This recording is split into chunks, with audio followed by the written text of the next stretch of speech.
السلام عليكم ورحمة الله وبركاته. نعم كيف تلسني فباية تسرين جدا. هرا دكتور عبد الحسين أجندا أجا إبادة كوي كواتني رفاني جرو هندي كيسانو لايك كده. أجندا كون وان باية إرادة بتمو برباچي ساد ألسنان باية تكو ألفاتا دوان تيف bagana gaadhuftanii warri maatii nuuf hin ta'in hundi keessan subscribe gochuudhaan maatii nuuf ta'a.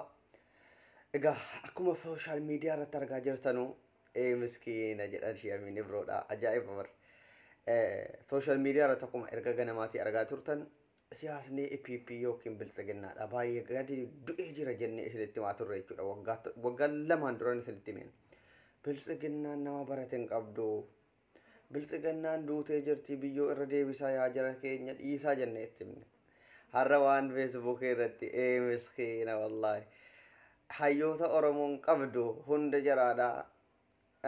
Galtuunii fi gantuun of hin beekne warri wama mootummaan itti hime akka harreetti baatanii deemuu baran har'a hiriira bahana jedhanii magaalaa Jimmaa keessatti suurota hayyootaa gad deebisanii irra dhaabbataa oolan jechuudha. Miskiina kana leenjii warri barate siyaasa warri barate biyya bulchaaru ittiin biyya bulchaaru jechuudha. Haddii kana gadi bu'anii jiru jechuudha. Gurbaa tiksee dheengadda suudii irraa qabamtee galteen durfamanii jechuudha.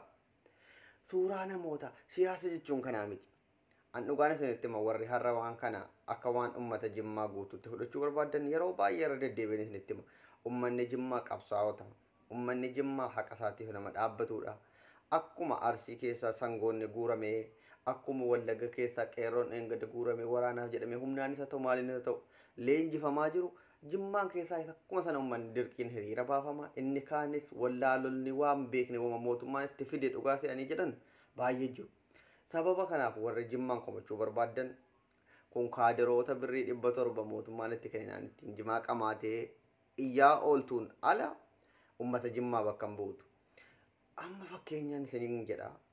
Sababa zabana wallaalaan aangootti yaafamee beektonni mana hidhaa keessatti qaqamu keessa jirra waan ta'eef irra ilaalina.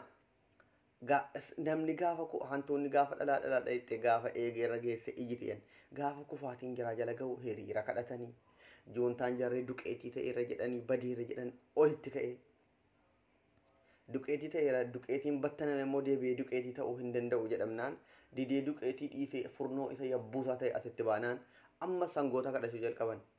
Makalaakiyaan inni jiru kun sangoota yoo nyaate malee na daa'imtini minzeellisaa socho'uu hin danda'u.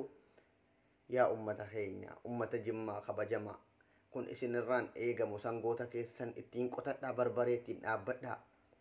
Raayyaa ittisa biyyaa wanti jedhamu tokko hin jiru. Raayyaa ittisa naafxinyaati. Lafa naafxinyaa kabachiisuu fi wanti makalaakiyaadhaa isin sangoota keessan guurtanii gabbaasanii nama arrabsitanuuf hin jiru. Of hin tuffachiisinaa. Jaarsa waggaa 80 fuutanii caammaadhaan suuraa hayyoota Oromoo ragaa hojjechiiftan dadhabina keessanii. Siyaasa hin beektanu jechuudha bar. Siyaasni isin yookiin dimokiraasiidha isin jettanii itti amantan kun isa kamiree kan akkanatti suura. Haddii kan isin maraachanii jechuudha.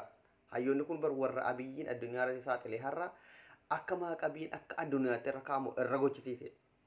Warri isin hadha suuraa jaraa balleessatan kun warruma har'a abiyyiif maal as baasee TPLFin maqalee galchuu irratti hojjetaa ture har'a isin abiyyootiin yookiin abiyyiif akka waaqaatti sagadaa jarammoo wallaaltanii. Isin harroota nama damma baatee maal akka baatee jiru hin beekne. Isin uummata Jimmaa bakka buutanii otoo hin taane damooza keessan mootummaan ji'atti isiniif kutu uummatarraa gibira sassaabee isin magaalaa keessa zoortanii nama arrabsuu qofaaf uummata sodaachiftanii akka inni deeggarsa akka waan jaallatu dirqii mootummaa dirqiin deeggarsiisu kanuma wajjin keessan baay'ee nama gaddisiisa. Uummanni hubannoo hin qabne uummanni Jimmaadhaa kana uummata Jimmaa jettanii ta'an dubbatinaa viidiyoo kanarra. Maaliif nuti uummata Jimmaati. Uummata Oromoodhaaf dubbatu.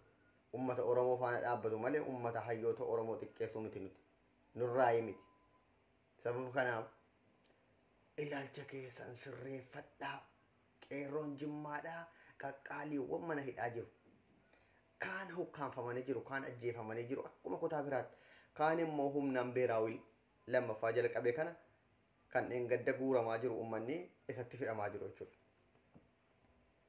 Jimmaan keenya Ada kan warri dhaqaa jira bareedduudha nan gammade warri jimmaan keessaa fi amaaran kun beeraawitti fi amaaran baay'een gammade warri dhaqaa jiru kun jara sana waan ta'aniif takka immoo nurraa antini jedhu takka haa gaggeessitu maaliif oromoon qulqulluun jimmaan keessa yeroo kana yeroo warri amma of hin beekne Itoophiyaa la zalaalamti nuur jedhanii dhaqanii achitti booji'amanii lafa Tigraay xaawomsan kana oromoon qulqulluun falmachuudhaaf lafti isaaf ballata dhugaan isiniin jedha hadeeman warri deemaa jiran warri amma makalaakiyaa deemna maaloodha enyaan daziinan jettanii kurrifattanii deemaattan hiduu deemaa isin deemuu keessan bareedduudha isiniif hin boonyu bar ilmaan oromoo bosona jirti malee makalaakiyaa yookiin raayyaa ittisa biyyaatiif wanti loltu tokko hin jirtu oromoo keessa isin warra sana warra of hin beekne warra nuti irraa dubbataa turre sabaaf sablammoota baay'ee jiru jennee dubbanneerra waan ta'eef jaratu deemaa jiru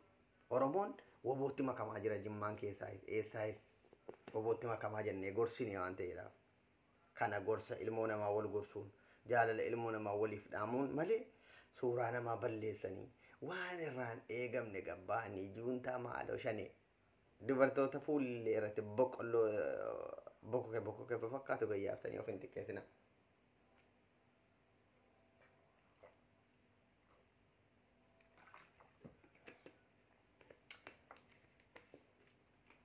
Injifannoo jajjabduu gaggeeffamaa jira viidiyoo isiniif maxxansina woboon wanti inni itti jiru amma yeroo dhiyootti abdii guddaa qabna jechuudha oromoo yeroo kana haasaa kaadiroota xixiqqoo kanaa deeggarseetti ganda keessa fiigdu dhiisee wal jabeeffachuudha oromoon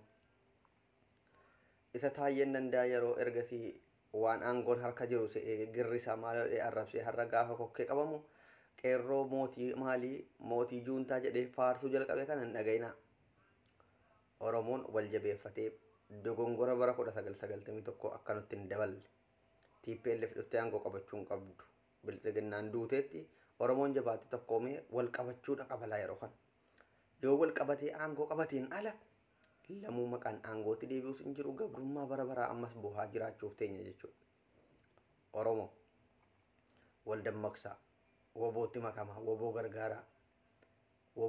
gargaaraa wal ijaaraa walitti kottaa hayyoonni oromoo biltsiginnaan duute kalaas duutee jirti waan ta'eef waan du'e tokko siichin deebisnaadha hin cinqaminaati oromoo isa jiru ijaaraa kaadiroonni har'aa gadi ba'anii juuntaadha maal jedhanii arrabsan kun bor gaafa oromoon aangoo qabates numa jala fiigu gaafas immoo abiyyiin arrabsu gaafas immoo warra intinii kana arrabsu dhawaan jirtu kana warri har'a shaneedha maaloodha nu arrabsu kun iftaan arguudhaaf teessu oromoon qofti aangoo qabatu jarri akorobaa baatii garabbaxamuu beeku waan ta'eef kanuman isinin jedha ummata jimmaa bakka bu'u viidiyoo kana laayik godhaa sabskiraayib godhaa galatooma.